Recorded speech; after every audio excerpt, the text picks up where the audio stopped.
Film ini diawali dengan diperlihatkannya perjalanan keluarga Ray dari rumah sang nenek. Tapi bukannya bahagia, terlihat Ray malah sedang adu bacot bersama istrinya. Karena ternyata akhir-akhir ini hubungan mereka sedang tidak harmonis. Akan tetapi, mereka berusaha untuk tetap baik-baik saja di hadapan anaknya yang sangat lucu. Tapi tiba-tiba hampir saja mereka tersambar mobil office boy Ojon's Company. Wah, mewah sekali ya. Karena kejadian tersebut, si bocil yang ketakutan langsung kebelet ngompol.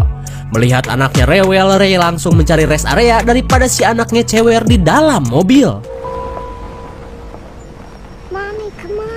Sesampainya di sebuah rest area, si ibu yang bernama Jo langsung membawa anaknya ke dalam WC. Sementara itu, Ray menunggu sambil jajan di warung yang hampir bangkrut karena wabah virus kolor varian maksa. Singkat cerita, mereka bersiap untuk melanjutkan perjalanan. Tapi tiba-tiba, si bocil yang doyan bersolek mengatakan jika kotak make upnya menghilang.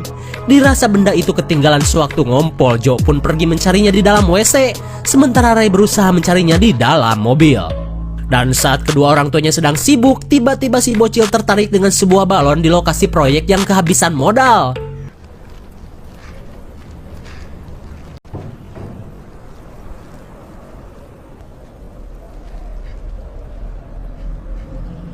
Tanpa diduga, seekor dogi liar muncul dan akan menyerang si bocil.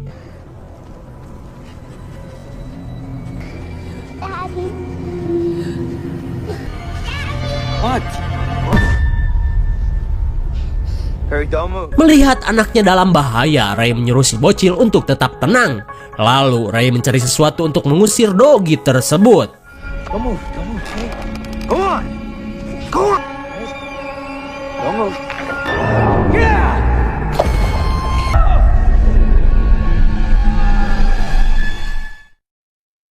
Akhirnya, kejadian tersebut membuat Ray dan si bocil terjatuh ke dalam proyek.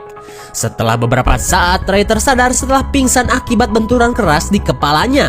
Tapi untung saja Ray tidak terkena besi beton di hadapannya. Lalu, Joy yang baru datang langsung panik saat melihat si bocil pingsan di dasar gawir.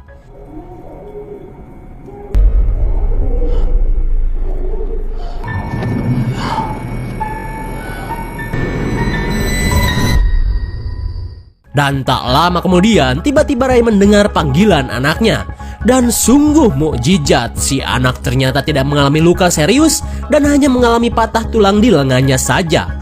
Melihat hal itu, Ray dan Jo langsung mencari rumah sakit terdekat.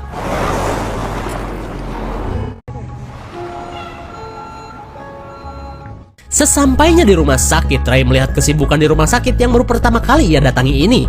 Kemudian ia mendatangi bagian resepsionis dan langsung mendaftar dengan menuliskan namanya. Setelah itu, Ray menemui bagian administrasi dan memberikan kartu asuransi miliknya. Kemudian karyawan berwajah dingin ini pun terus nyerocos dengan pertanyaan seputar riwayat kesehatan si bocil. Tapi tiba-tiba, si karyawan mengatakan bahwa kartu asuransi milik Ray sudah tidak bisa digunakan lagi. Karena ternyata seorang wanita bernama Abby sudah menggunakan asuransi Ray sampai limit. Mendengar hal itu, Ray pun heran bahwasanya Abby merupakan istri pertamanya yang sudah meninggal karena kecelakaan mobil 8 tahun yang lalu. Mendengar hal itu, karyawan rumah sakit ini pun bertanya, "Apakah anakmu mau didaftarkan dalam program donasi organ?"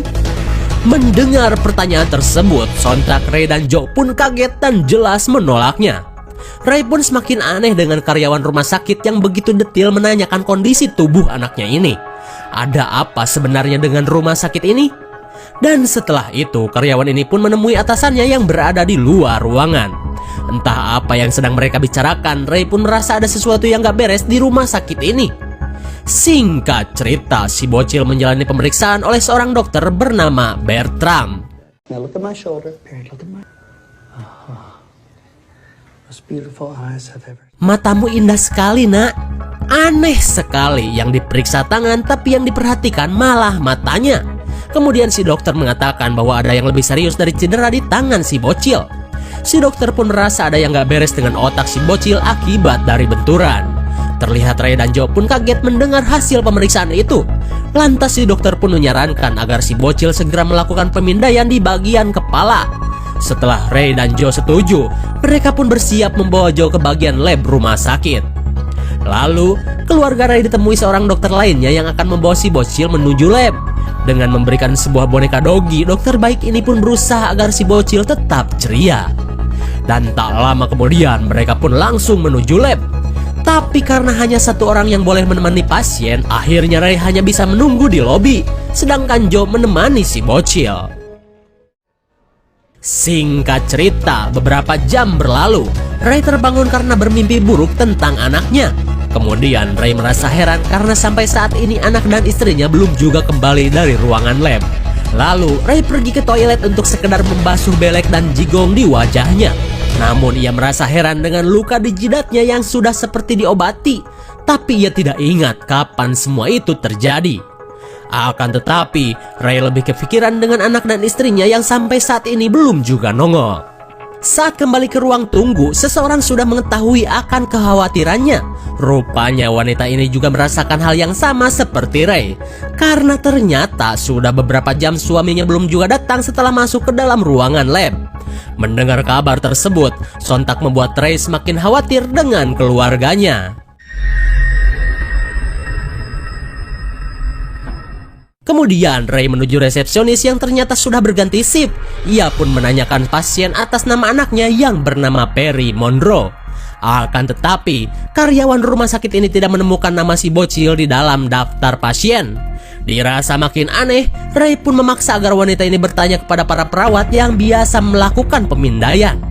Namun bukannya langsung bertanya, doi malah telepon-teleponan dulu sama gebetannya sambil cengengesan ke ABG puber. Dan setelah cukup bete menunggu, ia pun mengatakan jika belum ada praktek pemindaian sejak tadi pagi. Kabar itu pun jelas membuat Ray merasa yakin jika rumah sakit ini telah menculik anak dan istrinya.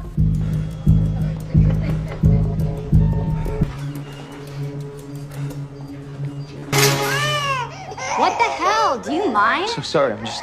Akan tetapi, usaha pencariannya tidak membuahkan hasil. Tak lama kemudian, Ray ditemui seorang keamanan dan dokter yang sedang bertugas. Setelah Ray menceritakan apa yang terjadi, si dokter bewokan ini pun mencari nama si bocil di dalam daftar pasien. Tapi tetap saja, si bewok mengatakan bahwa nama si bocil tidak terdaftar. Karena Ray masih tidak percaya, si dokter bertanya kepada seorang suster yang menurut Ray pernah merawat si bocil. Tapi anehnya, suster ini mengatakan jika ia hanya pernah merawat luka di kepala Ray saja. Jawaban itu pun jelas membuat Ray semakin bingung. What have you done to my family? I'm leaving my family! Calm down!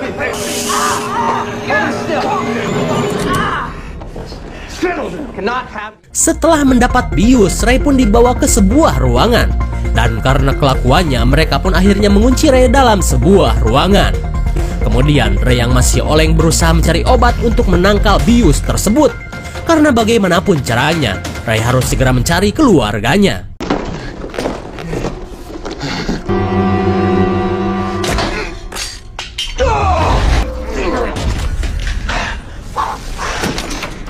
Setelah menyuntikkan adrenalin berdosis ekstrim, Ray pun berusaha mencari keluarganya.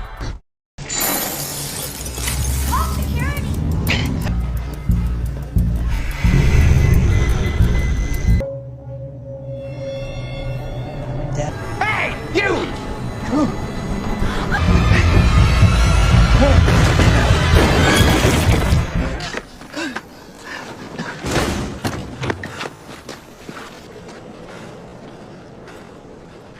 Untung saja Ray berhasil selamat dari kejaran si satpam berkumis baplang. Setelah si kumis pergi, Ray pun kembali ke mobilnya untuk mencari pertolongan. Dan untungnya, tak lama kemudian ia melihat mobil polisi yang melintas. Jesus, what the fuck? Just knock me out. Maybe they get the same thing to my wife because I don't know what's happening. I don't know what happened. Mendengar laporan dari Ray, kedua polisi baik ini pun langsung menemaninya mencari Joe dan si bocil ke dalam rumah sakit. Sesampainya di lobi, si kumis datang dan mengatakan bahwa Ray mungkin saja gelo akibat benturan yang dialaminya. Akan tetapi, kedua polisi ini tidak percaya begitu saja. Mereka pun lanjut mengecek ruang perawatan si bocil. Sesampainya di tempat tersebut, mereka langsung ditemui si dokter bewok. Dan untuk kedua kalinya, si bewok mengatakan bahwa si bocil jelas-jelas tidak pernah dirawat di rumah sakit ini. Dirasa si bewok terus menutup-nutupi kenyataan, Ray pun berkata, "Gini aja lur, antar saya ke ruang pemindaian di lantai dasar." Akan tetapi si bewok malah berkata, "Anda linglung ya, lab pemindaian berada di lantai 3, bukan di lantai dasar." Daripada mendengar mereka adu bacot, seorang anggota pun meminta untuk segera mengantarkan mereka ke ruang pemindaian yang berada di lantai 3. Sesampainya di dalam lab, si bewok menunjukkan ruang pemindaian yang memang belum pernah digunakan sejak kemarin. Dan kalaupun pernah digunakan, alat tersebut akan menampilkan data-data dari pasien tersebut. Dan ketika si bewok pergi, Ray mengatakan kepada para polisi bahwa pihak rumah sakit memang membawa keluarganya ke lantai dasar dan bukan ke lantai 3. Ketika semua orang kebingungan, Dr. Bertram pun tiba di rumah sakit atas permintaan darurat dari pihak rumah sakit. Kemudian si dokter memang mengaku bahwa ia pernah merawat Ray, tapi ia tidak pernah merawat si bocil yang seperti dikatakan Ray. Si dokter pun menceritakan bahwa Ray tadi pagi datang dan mengaku mengalami kecelakaan bersama istrinya yang bernama Abby. Perkataan itu pun jelas membuat Ray semakin bingung. Rupanya ia masih dibayangi kematian istri pertamanya yang sedang hamil. Tapi meskipun demikian, Ray tetap menyangka jika si dokter sudah merekayasa cerita dan menculik keluarganya. Kemudian daripada saling menuduh, si kumis pun mengajak mereka untuk mengecek CCTV guna membuktikan dengan siapa Ray datang ke rumah sakit ini. Dan saat berada di ruang kontrol, mereka melihat ketika Ray mendaftar di rumah sakit.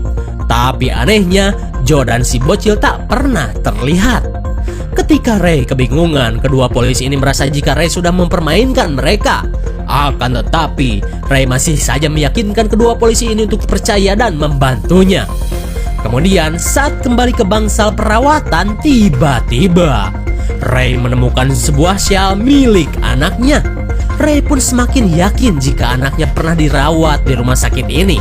Dan semua staf rumah sakit sudah menutup-nutupi keberadaan keluarganya. Namun setelah dicek seorang polisi, mereka menemukan ceceran darah dari syal tersebut. Ray pun berkata, "Itu adalah darahku dari luka benturan di kepalaku." Dirasa Ray semakin mengada-ngada, si dokter mengatakan bahwa semua kejadian yang dialami Ray cuman efek dari benturan di kepalanya. In the car, we were coming back from Thanksgiving and she wanted some batteries, so we stopped. We saw you and Di tengah kebimbangan Ray, ia pun dihadapkan pada seorang psikiater. Saat berada di ruangannya, psikiater ini menunjukkan sebuah berkas yang Ray katakan milik anaknya. Tapi ternyata berkas tersebut cuma hasil pemeriksaan kepala Ray saja. Lalu ia meminta Ray menceritakan kejadian 8 tahun lalu saat istri pertama Ray yang bernama Abby meninggal. Terlihat Ray pun kesal karena semua ini tidak ada kaitannya dengan hal itu. It was a head-on collision with this on my family now. Drinking problem?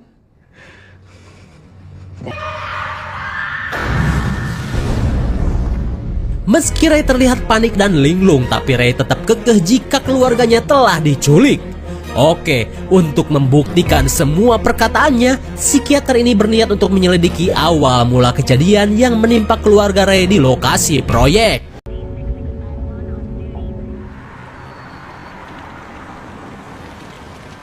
Singkat cerita, Ray dan yang lain dibantu oleh 4 polisi untuk olah TKP. Dengan dibantu Dogi pelacak, mereka mencari tahu apakah si bocil memang pernah terjatuh di tempat ini.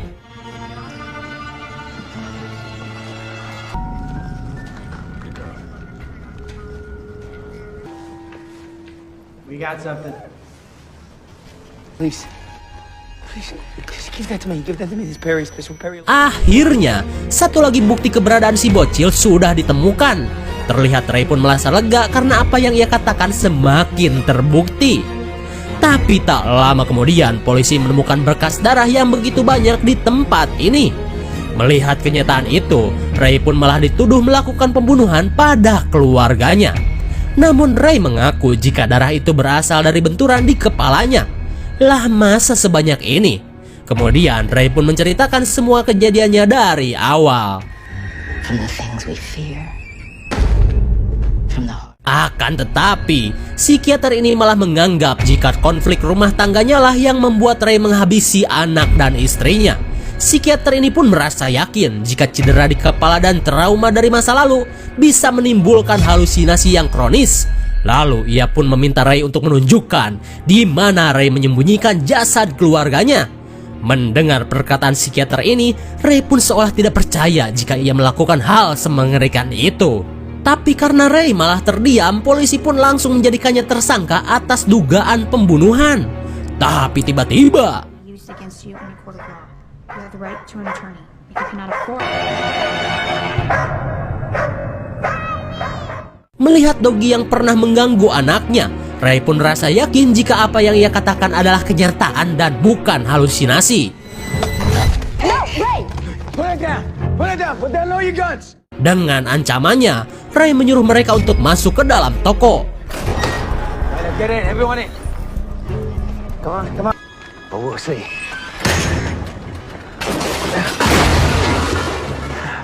Setelah menjebak para petugas, Ray pun segera menuju rumah sakit untuk kembali mencari keluarganya.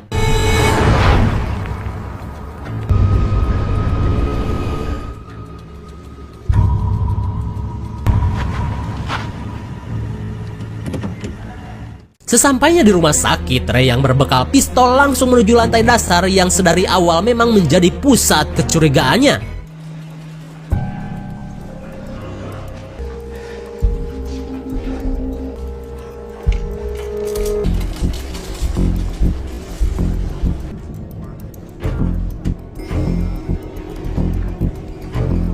Saat berada di dekat lift, Ray melihat si bewok bersama si perawat. Dan ketika ada kesempatan, Ray pun langsung menuju lift. Saat masuk ke dalam lift, Ray tidak sadar jika si satpam kumis sedang berpatroli. Lalu tiba-tiba Ray melihat bahwa ia membutuhkan akses kunci untuk bisa sampai ke lantai dasar. Ray pun semakin yakin jika ruangan tersebut benar-benar dirahasiakan.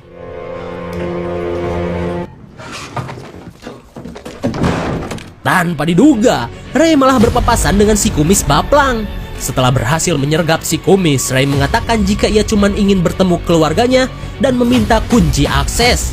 Lalu si kumis yang sedang terancam akhirnya mengatakan bahwa keluarga Ray memang berada di lantai dasar.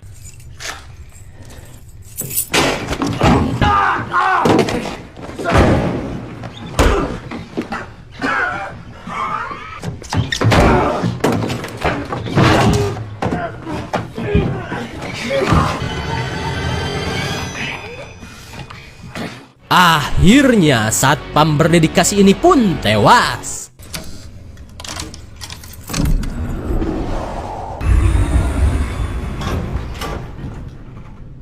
Sesampainya di lantai dasar, dengan perlahan Ray mencari keluarganya. Lalu ia penasaran dengan gundukan sampah yang bergerak. Melihat boneka milik si bocil, Ray pun semakin merasa yakin. Ketika Ray bersembunyi, ia melihat dua orang perawat sedang membawa wadah tempat penyimpanan organ. Ray pun semakin yakin jika keluarganya sedang dalam bahaya.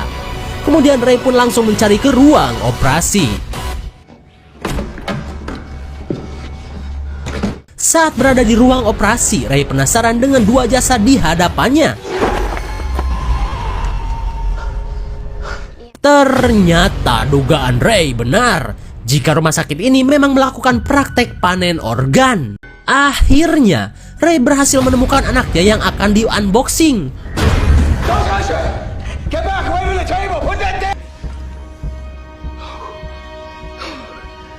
Tepat pada waktunya, Ray menggagalkan para dokter yang akan melakukan unboxing. Dan ternyata, si dokter bewoklah pemimpin operasi itu. Kemudian Ray menemukan istrinya sedang dalam keadaan lemah terbius. You think you can just cut up my little girl? Like the kind of way. Bukannya mengenai si perawat, tembakan Ray malah nyocol ke pipa gas hingga bocor.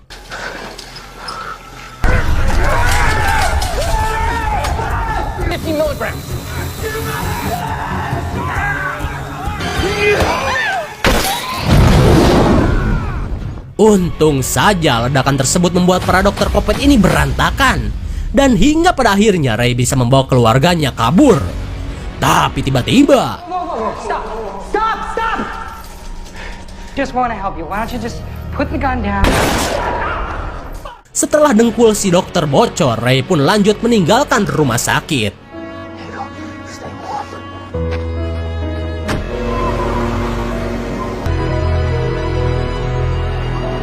Di tengah perjalanan, Ray merasa lega karena ia berhasil menyelamatkan keluarganya. Red and yellow, I can sing a rainbow over you.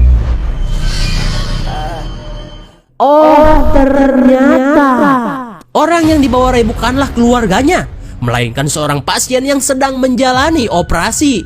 Dan apa yang dialami Ray selama ini adalah halusinasinya saja.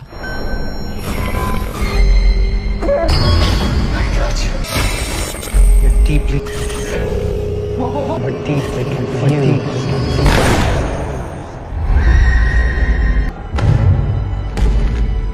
An alternate reality.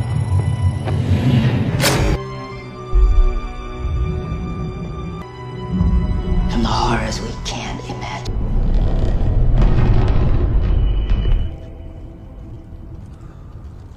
Jadi gini, kejadian di lokasi proyek sebenarnya menyebabkan si bocil tewas karena pendarahan di kepalanya yang hebat. Masih ingat kan dengan penemuan darah oleh para polisi? Dan ketika mengetahui anaknya sudah tewas, Ray yang tidak bisa menerima kenyataan tanpa sengaja membunuh istrinya dengan mendorongnya hingga tertusuk besi beton. Dua kejadian mengerikan itu pun semakin membuat Ray shock parah. Lalu ia menyimpan jasad keluarganya di dalam bagasi. Seperti yang dikatakan si Senja, kondisi yang dialami Ray bisa mendatangkan kenyataan palsu untuk melindungi diri dari trauma, kengerian, dan kenyataan yang tak ingin ia lihat. Dan sampai saat ini, Ray masih menganggap jika pasien yang ia bawa adalah istri dan anaknya. Dan film pun sudah berakhir. Bagaimana? Masih bingung juga? Ya elah, sini Sakah yang persingkat. Setelah kita beberapa kali tertipu dan salah tebak, akhirnya semua terungkap. Karena apa yang kita lihat di rumah sakit hanyalah halusinasi Ray saja. Karena ternyata Ray pergi ke rumah sakit sebenarnya untuk mengobati luka benturan di kepalanya, sementara keluarganya sudah menjadi mayat dan disimpan di dalam bagasi mobilnya. Karena Ray tidak mau menerima kenyataan, ia pun terus menganggap jika keluarganya baik-baik saja dan sedang diobati di dalam rumah sakit. Pantesan aja ya, orang-orang di rumah sakit bingung dengan kelakuan Ray. Haduh, Ray. Ya, betul, film ini adalah 6,4 dan menurut Sakah yang cocok diberi nilai 7,0. Meskipun jauh dari adegan jedar-jedor, tapi dari sisi cerita, film ini benar-benar sangat menarik dan tentunya bikin merinding. Mungkin segini saja review dan pembahasan film Fracture 2019. Jangan lupa like, share, dan subscribe supaya kalian tidak ketinggalan jika ada video menarik dari Sakah. Thanks for watching and see you on next video. Dadah.